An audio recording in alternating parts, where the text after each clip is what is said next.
is up, everybody? Welcome to The Stack. I'm Alex. I'm Justin.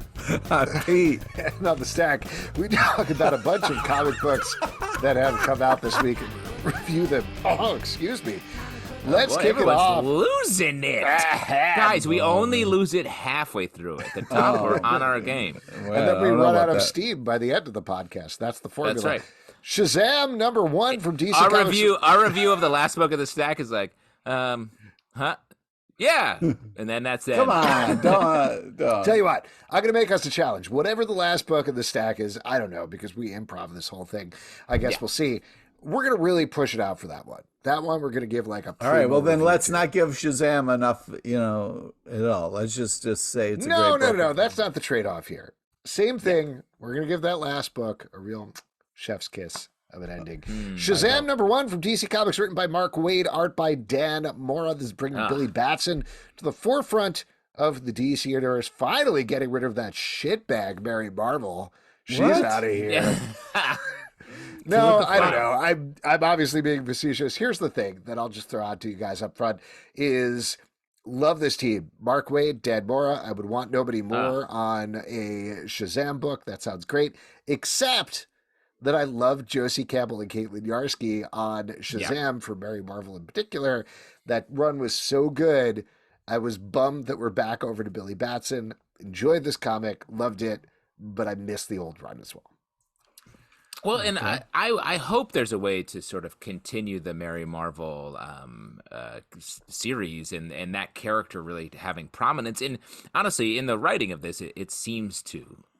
They mention Mary. She's the only other member of the, if I may use this term, I guess that is offensive, Shazamly, that has powers outside of Billy himself. So hopefully she will remain a prominent feature. She was powered up through the Wonder Woman books in a crossover called The Lazarus, about the Lazarus. Lazarus Planet, Revenge of the Gods. I haven't read it enough to get it in my head. I can't quite remember all of this. Mm-hmm. Well, anyway, I felt like this was a lot of fun. I mean, we start off, riding a T-Rex, having a great time. I love the art style. It's kind of old school, but it's got a modern kind of feel to it. Oh, you like Dan Mora's art? Yeah. Huge surprise there. Huge surprise. Yeah. Do you know what else Dan Mora has done, Pete? Oh, you're going to love when you hear this. You're about to hear something. Are you ready, Pete? Let's do it. Dan Mora is the artist on Once and Future. Oh, hey! How is even this a surprise to you? Oh, I get the news being a surprise to you, but I don't know. I don't know, man. I read so many comics. It's hard. All these names kind of go in and out of my head. Anyways, I just think that this is a great first issue. I mean, you're hanging out with dinosaurs, having a tea party. You know what I mean? It's very fun and kind of got a cool, fun vibe to it. So I like this kind of relaunch here. I'm excited about the team, and the art is absolutely fantastic. Yeah. Mark Waid on any book is exciting, and the way it seems like he's coming to Shazam is sort Mark Waid guy is a really good writer. Very good, keeping it fun, a little bit lighter, sort of eliminating the Marvel of Captain Marvel in an interesting way, I thought here. Like just calling him Captain and retconning a funny way for a captain to be important to the mythology here, which I thought was interesting. Yeah. Can I throw something out at you guys? I know they probably wouldn't have done this, but given that they went with the Lazarus Planet Revenge of the Gods book, they figured out a way to separate how Mary Marvel and how Billy Batson get their powers. Couldn't they have also figured out a way where he can say his own name without losing his powers? But isn't that sort of the core concept here? Isn't that where? Otherwise, aren't you just doing like a Superman book almost? Like I feel like you need some I guess what I'm saying is that like maybe there could be a difference.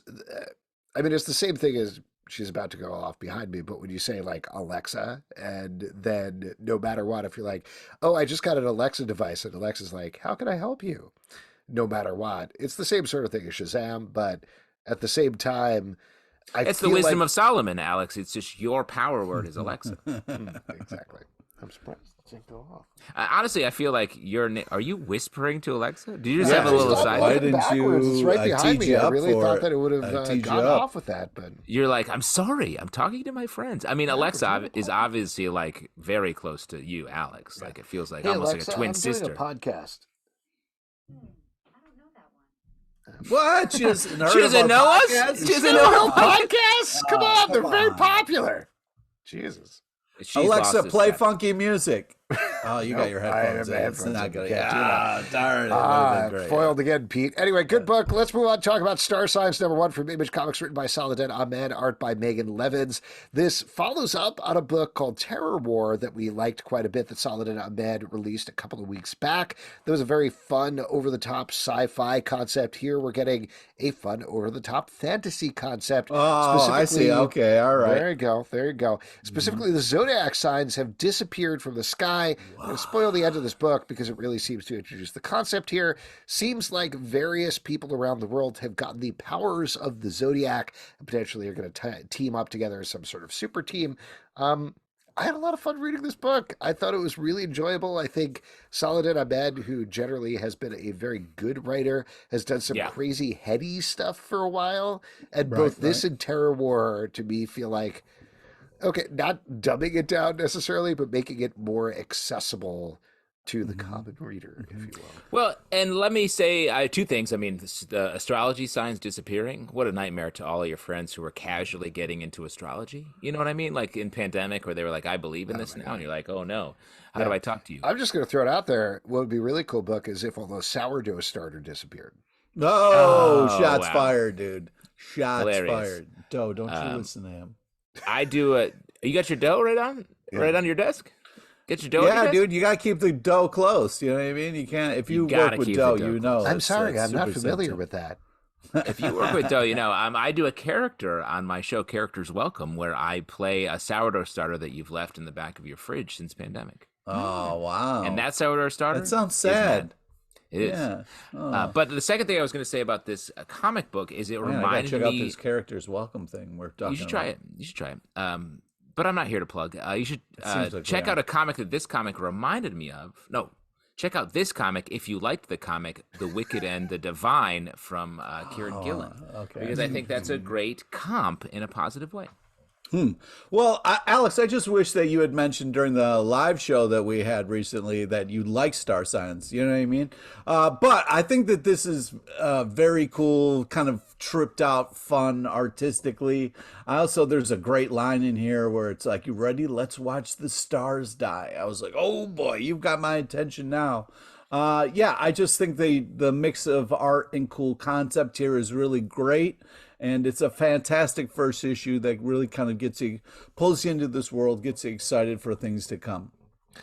Sons of X, #1 from Marvel, written by Si Spurrier, art by Phil Noto. This is picking up on the end of Sins of Sinister and bringing us into the Fall of X storyline. So it's very much a transitory issue. To that end, I would say... Don't undercut it like that, you fucking asshole. You know what I mean? Did you like this, Pete? Take it away. No, I'm just saying that you like, this is a first issue. You don't have to like undercut it as a thing. That's that what it's it like is. I'm sorry that I described it as what it just, is. You know, people worked hard on this. You know what I mean? It's somebody's dream that you're just fucking What are you casting. doing? What's your game here? Yeah. What is that? Reveal your I thought game. this was a crazy-ish, some real badass moments in here. Spoilers, but you know we have Kurt, and I love the moment where he gets his sword back, and you know I'm with him. You know I'd want to leave this fucked up island. You know what I mean? So I'm with you, Kurt. Like. Peace the fuck out. Get the fuck off this island, and hopefully this fucking madness will end soon, and we can get our X-Men back. Find you someone who loves you as much as Si Spurrier loves Legion, because Legion is strong here. And, you know, Phil Noto's art is great, so distinctive, and I think it's nice for this book, which is positioning these characters as, you know, it's like a little Game of Thronesy. It's very, they're icons, not just these characters. That's been something I think that's been going on a lot in the Krakoan age of the X-Men. And to elevate them as we're setting up a great fall, I think is an interesting place. This almost felt like two books to me in a certain way. The first half of the book, like you were saying, was all this Legion stuff that was very heady and trippy, as Si Spurrier has been doing a lot of the X-Men stuff that, to be frank, I've had a hard time getting into and haven't read a whole lot of. But as it transitions, like Pete was saying, into essentially this character, Mother Righteous, who showed up in the Sins of Sinister crossover, fighting to keep Kurt while everybody else is fighting to get Kurt. I thought that was a lot of fun. Like, it sort of simplified things a little bit and focused them up when we were focusing on Nightcrawler. So interesting stuff. I'm curious to see where they're going to go with all of this. Peacemaker Tries Hard, #1 from DC Comics, written by Kyle Starks, art by Steve Pugh. This is a Black Label book that nonetheless is very clearly trying to appeal to fans of the Peacemaker TV series. This is also, I would guess, what Kyle Starks teased to us when he was back on the live show a couple of months ago, where he said he was working on a big project. We did, and he couldn't tell us anything, Pete. And here it is. And why does that make you happy? I don't know. Yeah, I don't know why that makes you so happy. I thought this comic really captures the tone of the show in a fun way. Yeah. Like the individual voices of the characters, specifically Peacemaker, and a lot of the jokes were pretty funny in this. Like you don't always get good comedy in comics, and I thought this was really nailed that. Fun art and a fun premise to get us into the next situation, the next issue. You know, what's funny is, Justin, you shared this very lovely story on the live show about, your Mad Magazine experience. And this art almost has like a Mad Magazine feel to it. I love the comedy here in this issue. I also really think that this has got like 3 of my favorite characters, all working together. So I'm excited to see where this goes. This is really very fun and very cool. Survival, #1 from Dark Horse Comics, written by Sean Lewis, art by Bryndon Everett. This, at least in the first issue, and this is mildly getting into spoilers here, seems to concern a bunch of survivalist gun nuts who come under attack by something. It's not entirely clear. Maybe they're Russians. Maybe they're zombies, potentially. There's a lot going on here, but this is not what I expected from the cover, and one of the more intense books that I think we read this week. Fucking super intense. The other thing that I think is kind of fascinating about this is how it takes the characters you would normally expect to be the villains and flips them into potentially being the heroes here. So you're not quite sure where you're standing at any point. It's very purposefully uneasy book to read, and I really appreciated that. Yeah, it's super intense. I mean, at one point there's somebody just gnawing on an arm, and you're just kind of like, what the fuck, man? This is crazy. I mean, if you're gonna gnaw on some part, that's the turkey leg of the human body. Real quick, what is the tastiest part of a human being? Let's all go on 3. 1, 2, 3. Arm. Pinky toe. Oh, okay. Wait, what did you say, Pete? What? Huh? What? All right, let's move on. I think what Pete said is he's eating ass. Just like the millennials. Well, I think we said everything we need to say about this book. No, the art is great. This book, like I agree with you, Alex. Like it sort of puts us in an interesting place just for the narrative, like to follow who we're following.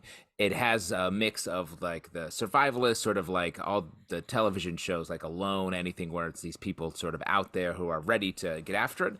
And a book we haven't talked about in a long time. It had some vague, reminded me of Crossed a little bit. Yes, absolutely. I definitely picked up it was on that a bit.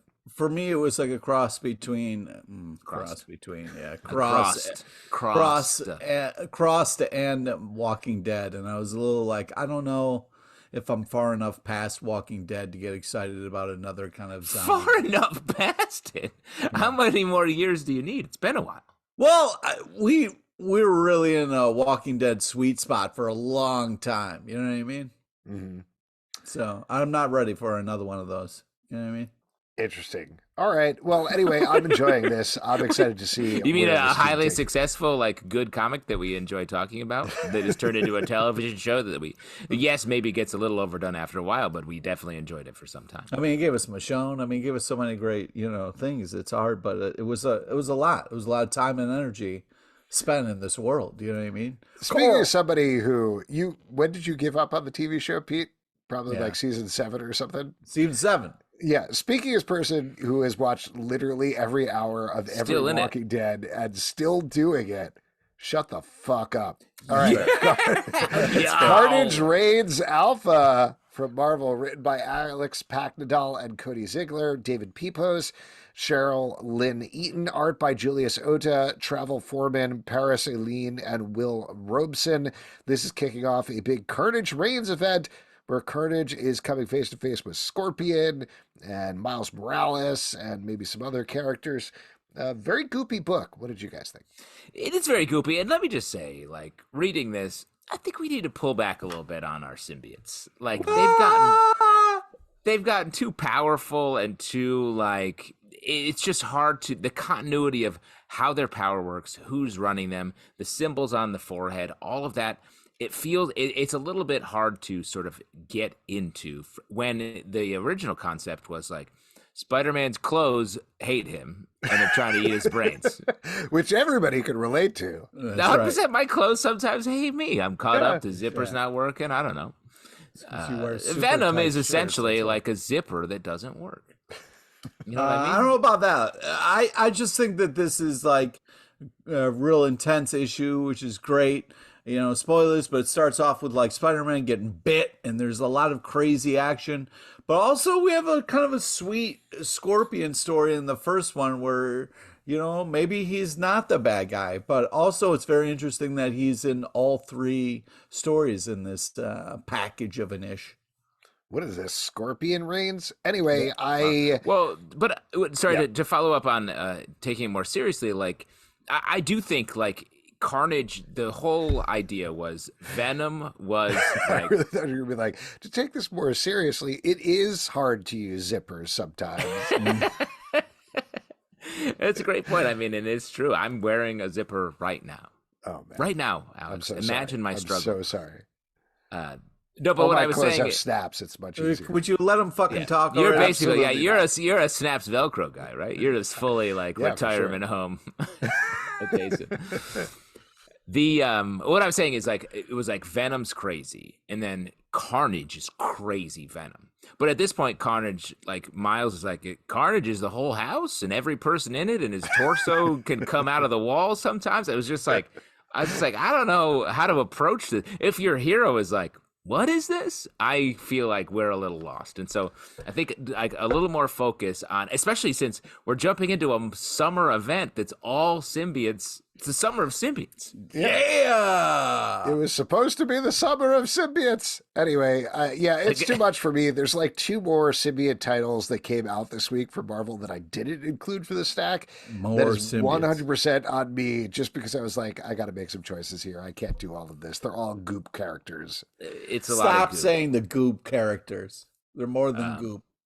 More than goop to say that I love you. I will say shouts to Gwyneth Paltrow, the only person who has a symbiote in the real world. But secondarily, also shouts to the Marvel swimsuit issue homage in the Summer of Symbiotes like promotional poster, which I was like, this is a wild way in to promoting the event. Let's move on to some goop that I did like. Poison Ivy number 12 from DC Comics, written by G. Willow Wilson, art by Marcio Takara. And this issue, in fact, Poison Ivy has been dealing with a Gwyneth Paltrow-esque, goop-esque cult leader who accidentally caused a fungal outbreak that Poison Ivy also very much caused. In this issue, she's trying to work it back and save everybody as best as she possibly can. This series has been great and gone in some surprising directions. It ends here in a very, I thought, sweet and soft way. which I was very surprised about. Wait, but there's a to be continued at the bottom of this issue. No, this is the end of it. It was popular enough that they are continuing this book, but this feels like the end of this 12-issue story they've been telling, and we're going to move into something different after that. Well, but that's what I think is so crazy. I feel like so many of the issues of this book, I'm like, wow, great series. Oh, there's more of this coming? And I get so excited because it felt like a very much a premise-based limited series at first, where Poison Ivy was going around and essentially setting up the downfall of the world. And then it's just found so many interesting nooks and crannies and twists and turns to take. Yeah. That I just really like all the emotional stakes here. Poison Ivy somehow turning this story that was so dark at first that we thought it was all a Black Label book for a while, and has really justified all of it, made her change, I think very in a very real way. Like, I've just been loving this book all across the board. I agree. This is a fantastic book. There's some amazing covers for this. Art is super type bananas. And also very sweet, kind of a real, spoilers, but a happy ending moment here with her and Harley Quinn at the end. Except for Carl and Reception, it feels like a lot of people walk away a winner on this. But it's been a real fun, emotional roller coaster. And it's been hard to kind of like pin this down or kind of be like, oh, I understand what this book is about. It's been taking a lot of wild swings, and it's been super fantastic journey. Every one of these issues has been really well done. Carl has never been great though at Reception, so like it makes sense that he just he's out there trying, dude, showing up for that job. Also, and then not more seriously, but I'll say I do think it's easy to pin this book down because it is all about Poison Ivy's psyche and challenging her in terms of who she is and who she connects with. She started in a place where she was ready to die and not connect with anybody.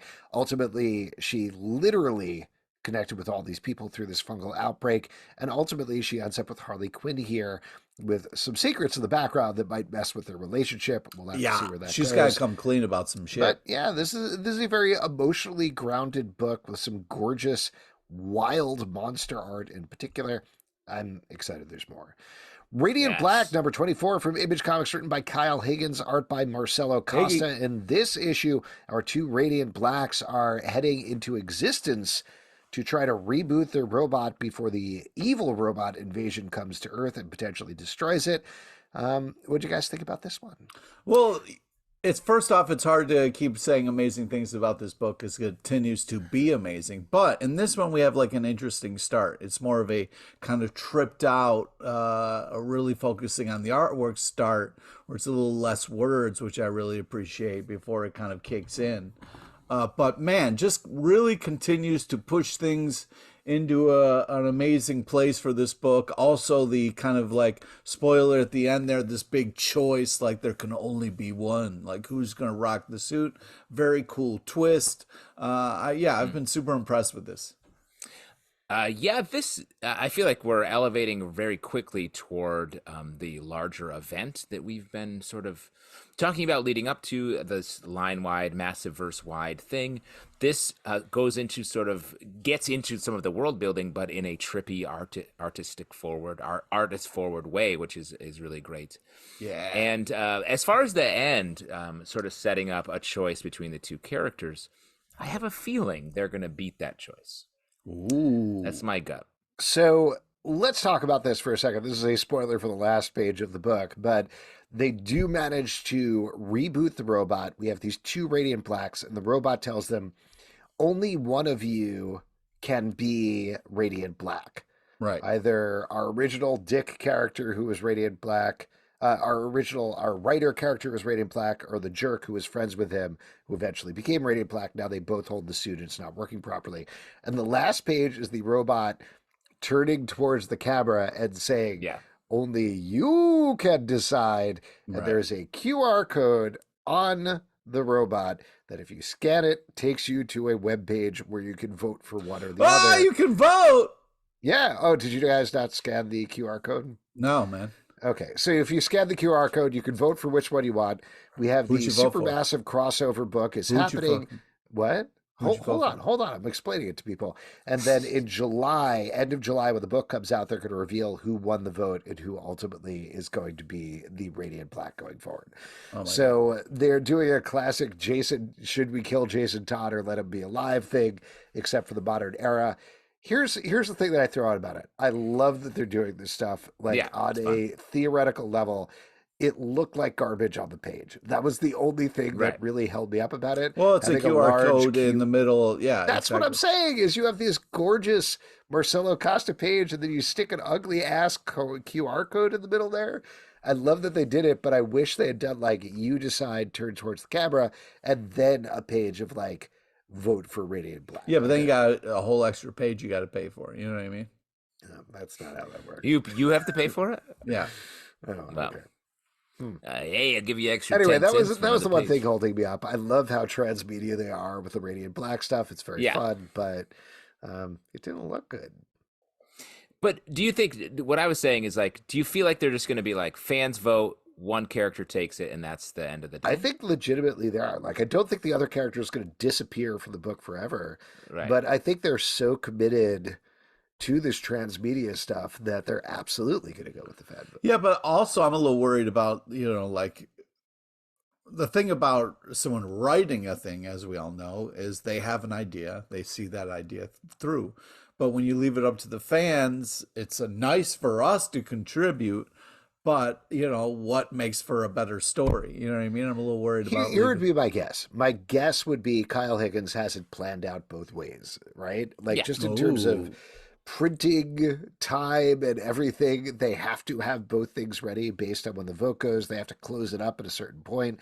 Otherwise, they're not going to be able to get it to the printers and get it to the comic book shops.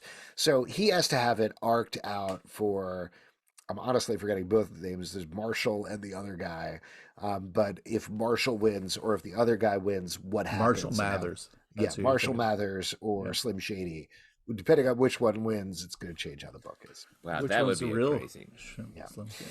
Let's talk about one of Justin's favorite books of the week, Groot, #1 from Marvel, written by Dan Abnett, art by Damian Couceiro. In this book, we're meeting a young Groot and two of Groot's tiny friends as they hang out with a young Captain Marvel and go on adventures together. So, Justin, you're just a huge fan of chainsaw animals. Is that why you're really into this book? What's up, bro?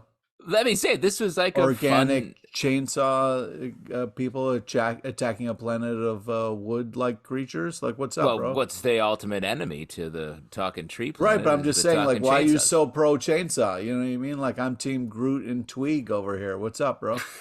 Why are you saying I'm pro chainsaw? Just because it seems like you were yo, I love this book. I love all the discussion. I love chainsaws. I'm sort of a I got a chainsaw necklace over here. What's up? I have a saw sitting right. Yeah, you have creepy ass. You're in a room full of creepy ass saws, bro. Yeah, I know it's side on.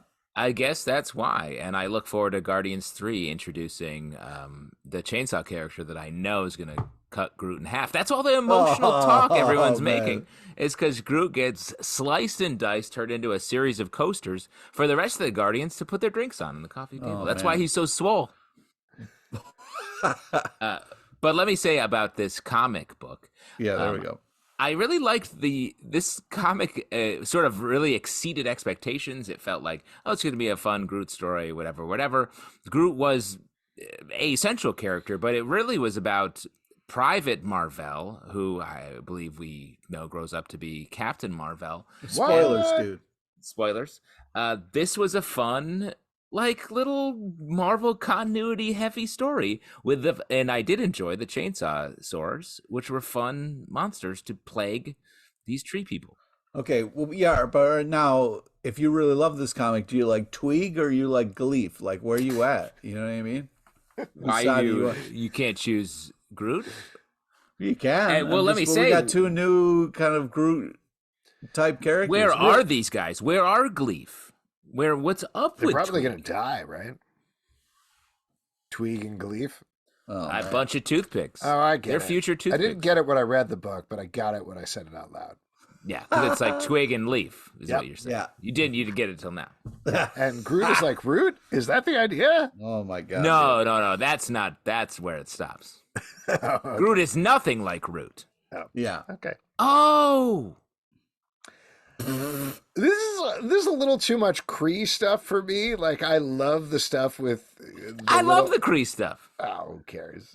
I Shut love up, the Kree standing on your like Star Trek ship, spattering nonsense about stuff. I want. I love their if I want uniforms. nonsense, I want Groot and Tweeg and Gleef running around fighting chainsaw Don't even people know on their planets. names. My new favorite characters. Oh boy. That's what I want. Come on. The Joker, The Man Who Stopped Laughing, number 8 from DC Comics, written by Matthew Rosenberg, art by Carmine Di Giandomenico and Francesco Francavilla. In this issue, while one Joker is in Gotham City, mixing it up with Killer Croc and Solomon Grundy, the other one is fighting Manhunter in LA, and we get both of these trains running. What'd you guys think about this ish? This is just, I'm having such a blast with this. This is just so much fun. It's Joker is funny, you know. I love his shots that he's taking at Manhunter and then L.A. It's just it's a blast. I'm having such a fun time. This is such a creative, cool comic.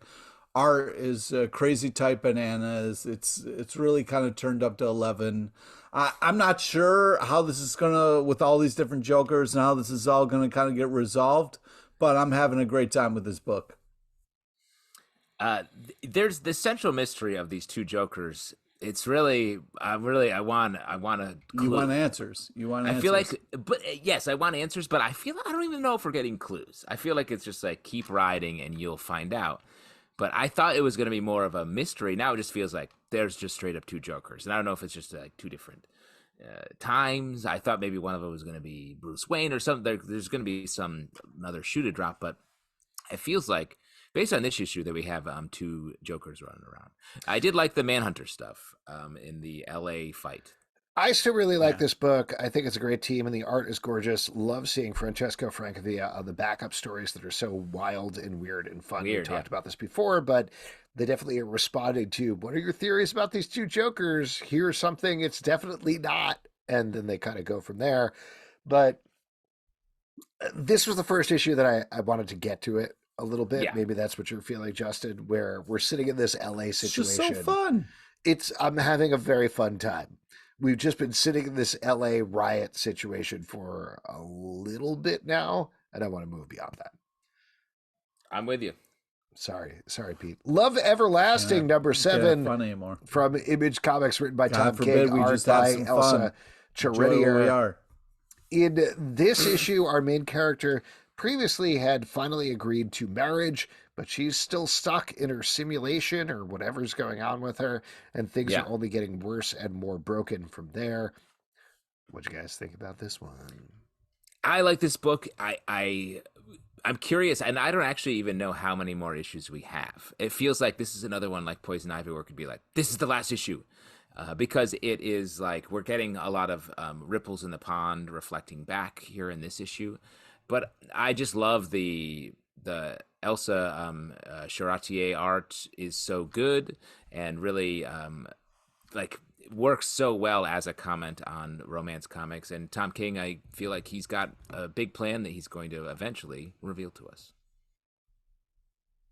Okay. Cool. Pete? Thanks, Pete. I'm sorry. I was so angry and still talking about the last comic that I was kind of talking over when you pitched which comic we were talking about next. And I couldn't tell if we were saying Love Everlasting. Love 7. Everlasting. Comics, okay. I wasn't sure if it was I Hate This Place or Love Everlasting. Great. So yeah, I mean, this kind of art style is really great. It's got kind of like a old kind of timey feel to it, but the colors are bright and kind of has creativity in the paneling and the color usage. So I think they did a great job designing this comic and kind of really heightening things in the right way. I love the layers to this comic. And I also love the part where she freaks out and was like, sit down and eat your fucking meatloaf. So I'm excited to see how this all unfolds or what's happening, but I'm not sure. That would be your perfect relationship, right, Pete? Somebody who tells you to sit down and eat your fucking meatloaf. Yeah. Absolutely. That's true love. Star Wars Lando, number 1 from Marvel, written by Stephanie Phillips, art by Alvaro Lopez. This is continuing the Return of the Jedi one-shot anniversary titles that Marvel is running out here. Of course, it focuses on an adventure of Lando and Chewie, specifically before they head to rescue Han from Jabba's palace. What do you guys think about this ish? I feel like we've got some fun sabacc here. We got some, right? A little Casino Royale refs underneath. Nice, bright, clean art style following Lando, which I thought was an interesting choice. It felt like when I first had a look at the book that it was going to be sort of a darker, more noir-y, Lando's up to some crimes, but I actually liked the way it played out. And Lando and Chewie, what a life they've had together, maybe. I love it. I also agree with Justin. I feel like the lighter art tone brings a nice kind of feel to the comic, so it doesn't feel so dark. It kind of the fun of them kind of like just gambling and having a great time. I think the Blue Alien and Lando make a nice little team there. I was excited about that. I also thought, Chewie, just one of the great characters of all time here, putting his own neck on the line so we can kind of get this plan moving. Just what a character who just gives and gives to other characters, as they just take and take from them. And Pete, just give us a little backstory. Chewie's like a big Ewok. He's like a sort of a tall wicket. Go fuck yourself, dude. Go fuck yourself by saying like the biggest Ewok. Oh, that is, you know what? You're garbage, dude. You're fucking garbage for saying that. Yeah. That's fucking ridiculous. I think I know that he's not. He's just having a little bit of fun. Yeah, all the fun we're having. Like he's like two or three Ewoks standing on each other's shoulders. So they can sneak into an R-rated movie. Yeah, the fur is a an giant R-rated trench coat. Sabacc. Yeah. Giant fur coat. I'm really enjoying these one-shots. They are very fun Star Wars books, so I'm excited to read whatever the next one is, which I think is about the Empire. Batman number 135 from DC Comics, written by Chip Zdarsky, art by Mike Hawthorne, Jorge Jimenez, and Mikel Janin. In this issue, Batman is in a alternate universe where Bruce Wayne has died. He has discovered the man who should be the Joker in that universe has discovered the Joker of our universe and desperately wants to break his brain the way the Joker does.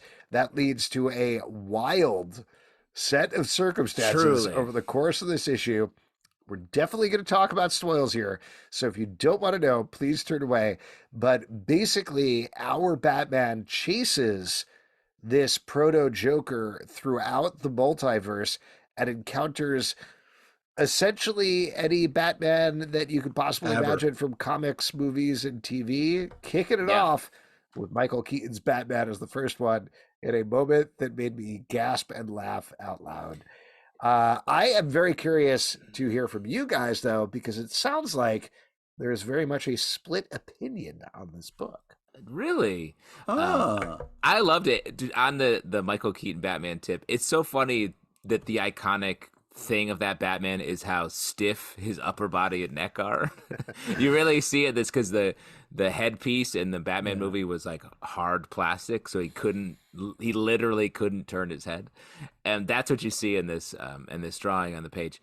But this book made me feel like the initial pitch was, I want to get to the Batman 66 utility belt shark repellent bit and moved backwards from that to get to this multiverse story, because it just felt so hard like this is what Chip Zdarsky wanted to do the whole time, and gets there. And if you don't know the shark repellent reference, I want to shout it out, because it is one of the most iconic Batman episodes from the original series.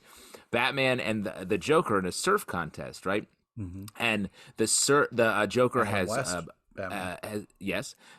absorbed the all the surf knowledge of like this epic surfer on the beach, and Commissioner Gordon and the other cop are undercover as Spike and Buzzy, two like hip surfers. It's so weird. My brother and I called each other Spike and Buzzy for years after we saw this. That's adorable. Truth. And so the Joker crushes Batman in the surf contest because he's absorbed all these skills. But in the middle of it, Batman pulls out shark repellent repels a shark with the spray, gets to the beach, and the judge is like, wow, the Joker crushed it, really scored well. But safety is the most important thing. So Batman wins because he repelled the sharks over the beach and wins the surf contest in the lamest Batman victory perhaps of all time. So the fact that Chip is just bringing that into comic continuity in a fun, insane way is wild to me. Yeah, I mean, agreed. I don't have this kind of amazing kind of connection to the old school Batman, but to me, this is kind of like, it seems really well timed because of the Flash movie that's coming out where we kind of get this Batman again. So seeing it here was a little bit like, okay, all right. But Pete, before you go on, tell your story about really connecting with George Clooney nipple Batman. Yeah, I don't have one. But I just think that this... Well, you're always saying put it on my card, though, right, Pete? No, I'm not. I'm not always saying that. The iconic line. I can't believe that didn't make the cut here. Yeah. You're also always saying it's got to be the car. Chicks dig the car, right? Nope. You also drew nipples on all of your shirts, though. It's not true. Your male nipples. Yeah, well, whatever it is, it's nice to meet you. Go ahead, Pete. Yeah, thank you.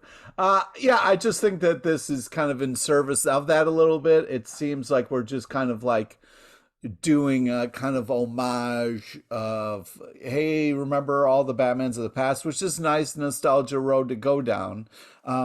But I don't know, I'm having a hard time with this helmet Batman with the chin strap right now. And this kind of like choice that they made about this character keeps him a little bit of an arm's distance for me from the normal Batman that I'm used to. Quick things although about this that. is fun, it's not, I'm not blown away by it. Go ahead. Two quick things about that. One, I believe it's Batman 900 as the legacy numbering. So that's the whole point for going through the whole history of Batman.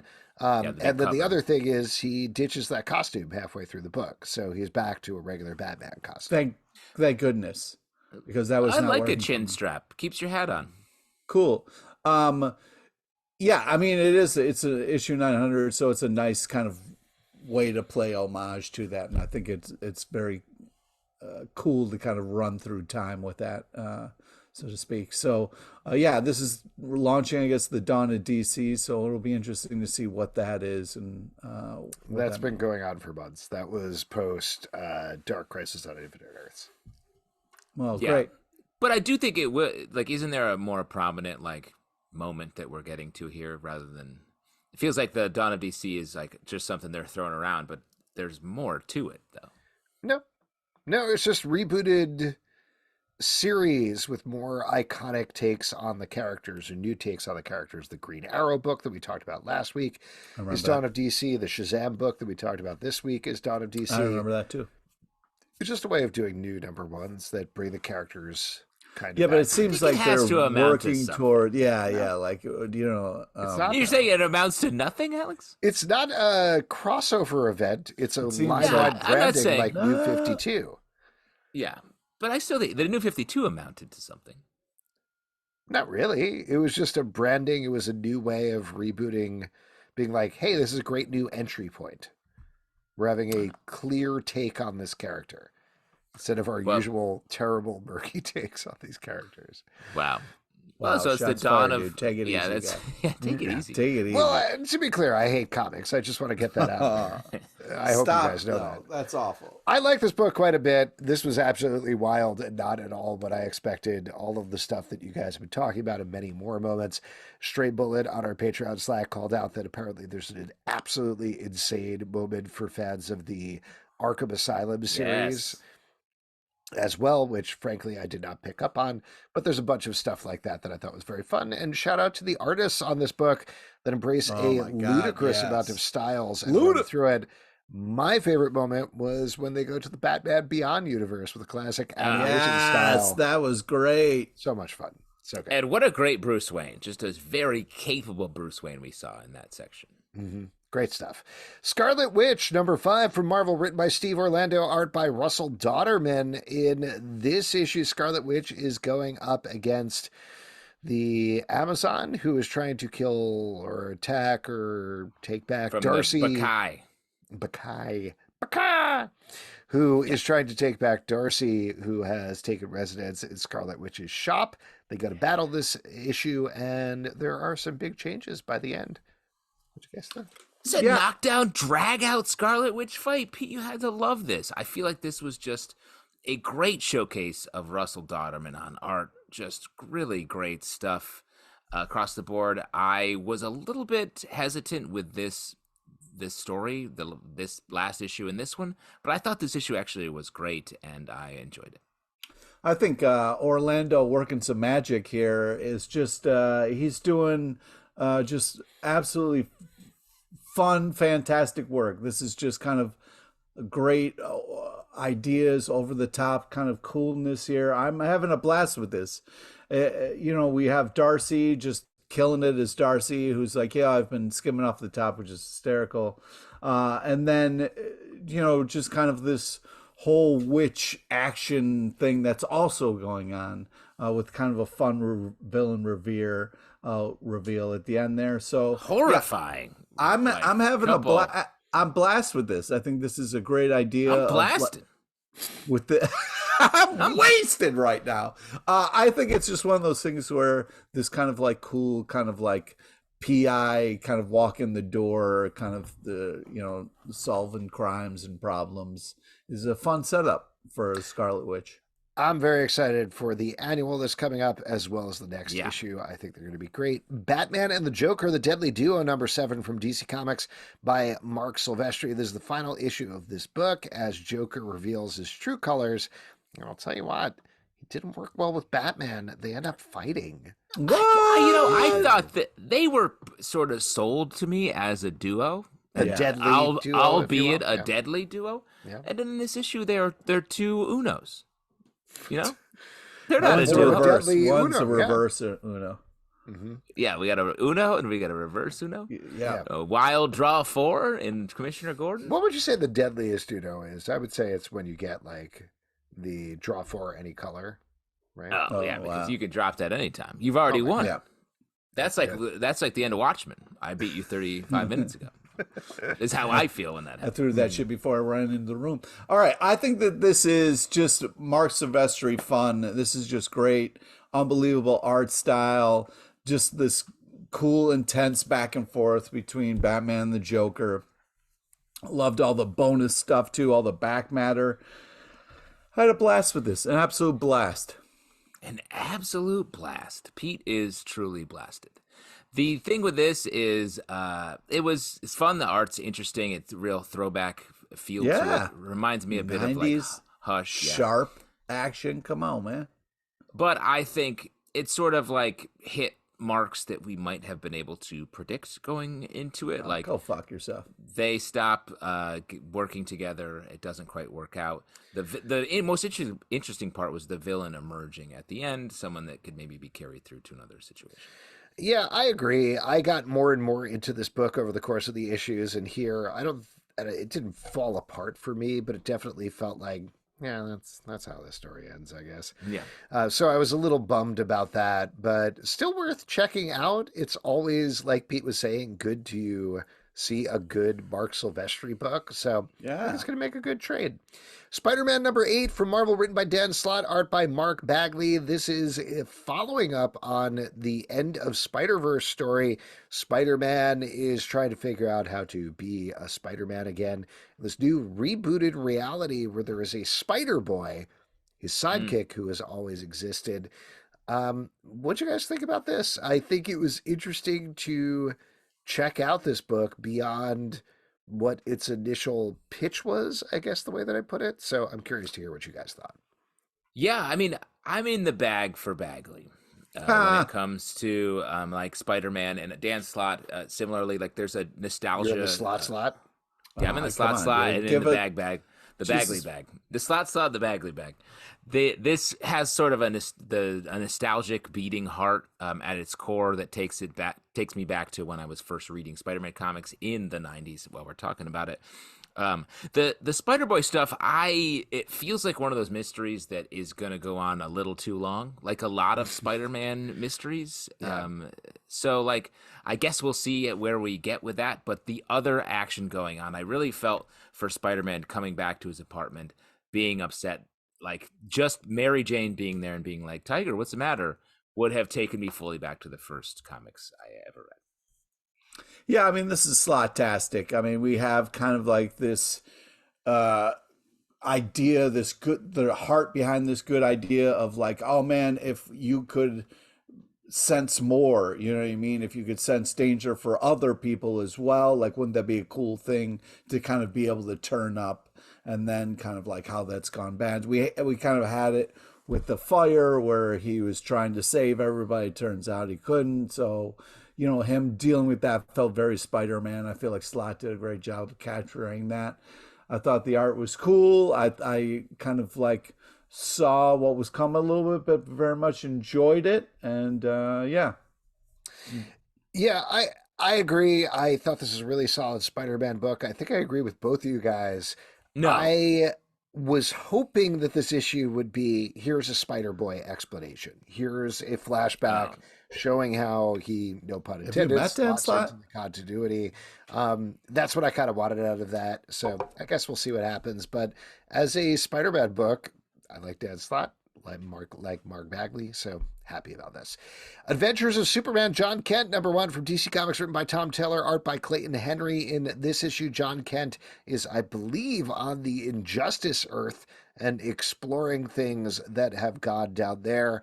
Of course, he's told one thing by the Superman of this Earth, and it turns out it's very much another thing. Oh, boy. Yeah. A lot of tension in this book, I would say. A lot of tension. What we got here is trouble. We got trouble brewing here on this in this multiverse, and you can tell because when Batman's not getting along with Damian, that's not gonna be good. And I think we have our John Kent choosing the side that you might not expect, and we're gonna get some fireworks next issue. Tom Taylor continuing to bring us great storytelling, even though this is sort of approaching like event status in a way that I feel like his other books have been able to really stand on their own, but I'm still on board with that. Yeah, you know, not to spoil it here, but the kind of reveal that maybe this Superman is really obsessed with things being quiet and people might be scared of him was such a crazy, cool reveal where it was like just this small moment in somebody's like eyes that you know, John picked up on. So I thought that was a great comic moment, and I'm excited to find out what that's all means. So he's like, you after 10 p.m., Pete. It better be quiet. I do wonder, this is labeled as Road to Injustice. As far as I understand it, we're already on the Injustice Earth, and John feels very much on the way to being like, this is pretty bad here. So I'm very nervous about what it means when they get to whatever Injustice is. Well, that's the thing about road trips. You know what I mean? You start off one place and then, you know, madness ensues. You know what I mean? We're already there. We're already on the Injustice Earth. So what does that mean? What is going to happen? It's like if you did a big road trip with all your friends and your destination, your crazy destination was the end of the driveway. Mm-hmm. You know what I mean? It's like the mailbox. If it was like, You're whoa, whoa. here. We're here, and it's fucked up. Blood Tree, #4 from Image Comics, written by Peter J. Tomasi, art by Maxim Simis. This is taking our hero, cop, who has been investigating a bunch of angel murders, and it turns out he is very connected to them in a way. Oh, what a reveal. Big reveal. And big reveal that made me felt like I missed a page of the last issue, potentially. Huh. But really? Yeah, I don't know. Did they reveal that he was connected to this in the last issue and I just completely forgot about it? No, I don't think so. No, I think revealed it was in this issue. Yeah, this was all here. I believe the end of the last issue, I would have to go back and check, was just finding this, the crime scene, essentially. Finding he found the file. Like, he was given a file, but it picks up here where he finds out that he is very much connected to these murders. And in fact, he reads the file in this one. 10 stuff. Another tense issue.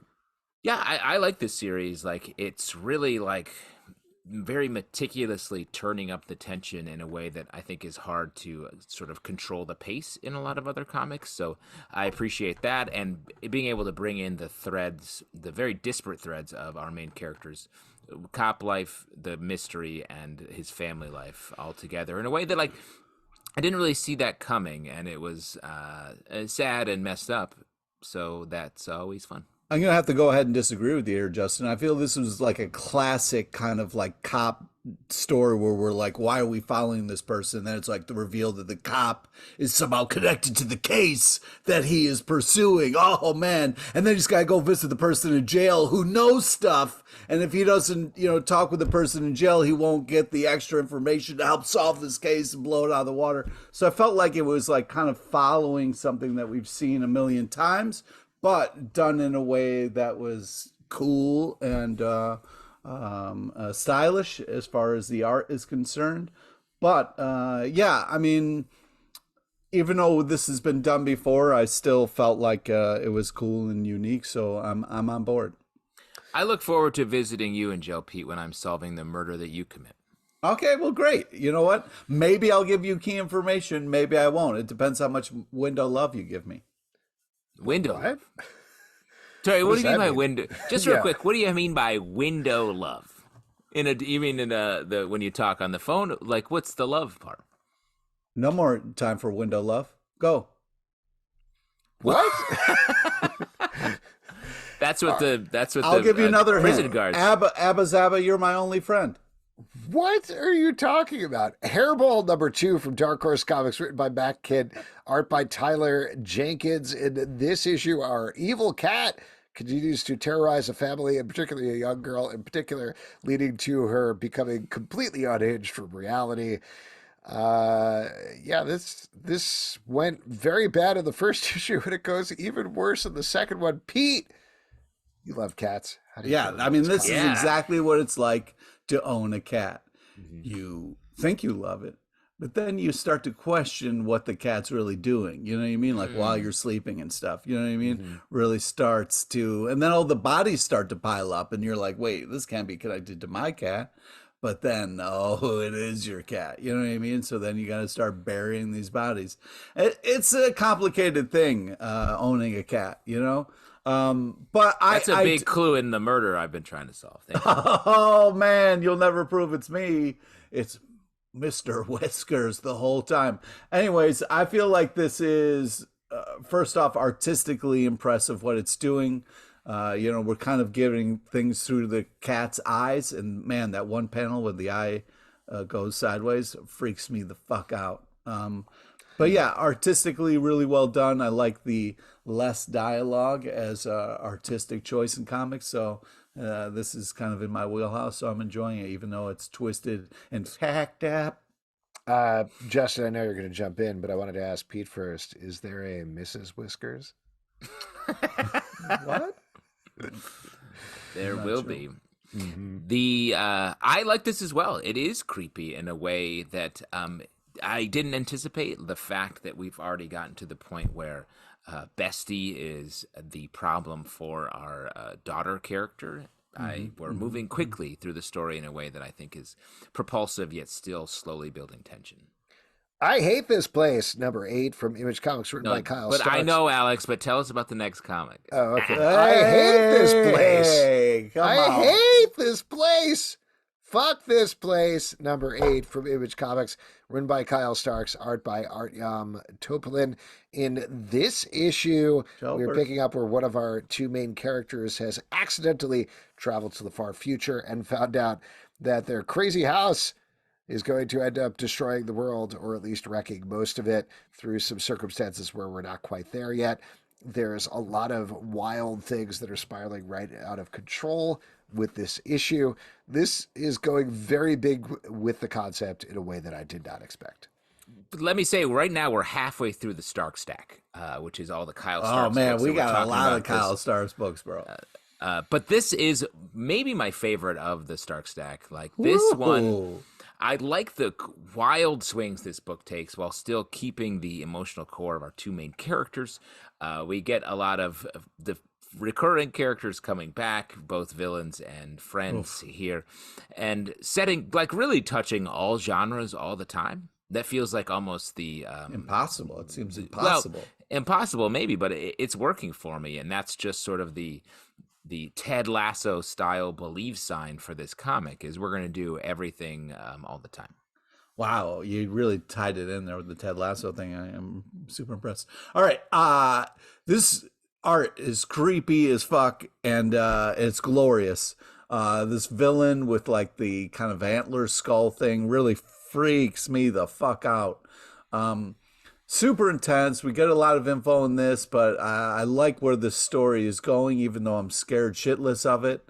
Man, just what a creation this is. And every time I pick up one of these comics, I'm scared but excited, and it's quite a feeling.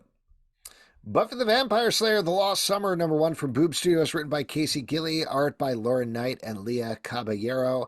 This is following up on one of the more fun bits from Buffy and Angel, where it turns out that Spike, who originally was called William the Bloody, was not actually a conqueror or a Dracula type character.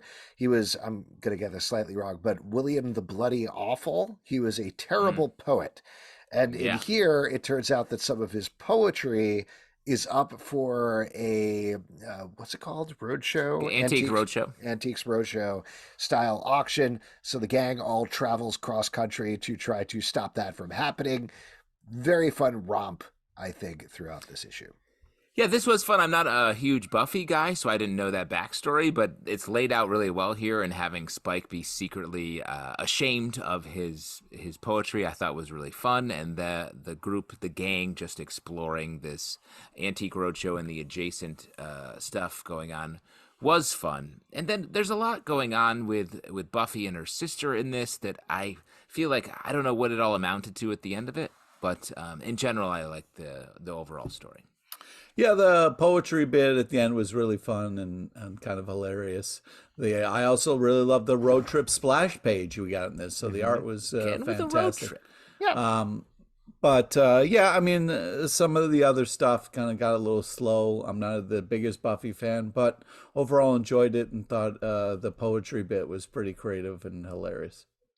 Almighty #4 from Image Comics by Edward LaRoche. This is following a badass assassin, I don't know, fighter, whatever she is, who has taken a girl and taken her cross country to get her away from this evil gang. The evil gang catches up to them in this issue. What did you guys think about this one?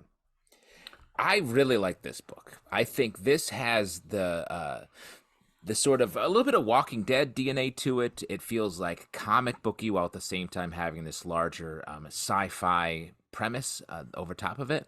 We're getting a little bit more reveal here, post-apocalyptic talking points, story points, and I've just been really on board. I'm curious how the mystery is going to continue to play out. It feels like we're getting points and just when I want them, so I hope that continues. This is creepy, intense as shit here, and this is just some fast-paced fucking madness. That whole, like, do you want to play kind of like zombie who's looking to barf over people was just too much for me. This was just a little... how do you play? Barf action zombie was too much for me. I wanted to tap out there, but yeah, it's super creative, really intense, and artistically impressive. Where Monsters Lie, #4 from Dark Horse Comics, written once again by Kyle Starks, art by Piotr Kowalski. This is the, I believe, final issue of this book that follows a small cul-de-sac where a bunch of movie-style serial killers live. We have our main character who is a cop who is trying to take them down. There's also a kid who has been caught in the middle. In the most harmful way poor possible. Kid. You know, you mentioned earlier that the Peacemaker book is very funny. This is the one that is the funniest Kyle Starks book to me. It's so darkly comic and making fun of serial killer tropes. I enjoyed it quite a bit. Yeah, the whole bit with the puzzle versus like that was a really fun bit. But that poor kid can't catch a break. I mean, he literally says that at one point, and it just keeps happening, and you can't help but feel It's taking all these very interesting twists and turns, and some things happen real fast, some things happen real slow.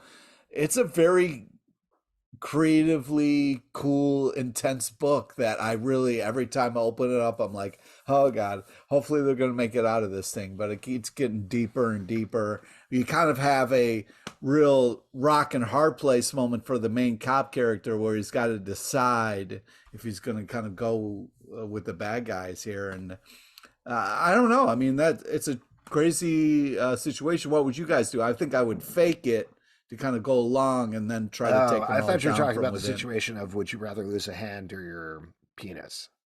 Yeah, no, not that. That was also real tough. I think we're answering that at the end of the podcast. Oh, end of the podcast? Okay. Yeah, don't spoil our big exit question. Okay. But I mean, a question for this is, Pete, are you working on your audition to play Fuckmaster in the movie? A character in this. To be or not to be. Oh, strong monologue choice for the character of Fuckmaster. Yeah. I also like this book. This book feels like tailor-made for Pete, but I feel like I could watch much more. I could read much more of these serial killers just like murdering each other while also having some roommate squabbles. I could use a little bit more of the day-to-day. Plus, you love the chainsaw action. You're all about the chainsaw lifestyle. So I only like it when it's cutting down fleegs and stuff. Oh, okay, all right. Fleas and Gleefs. Fleas and twigs and gleefs. Let's wrap it up, and we're going to spend some time on this. Wait, are you going to answer your own question, though?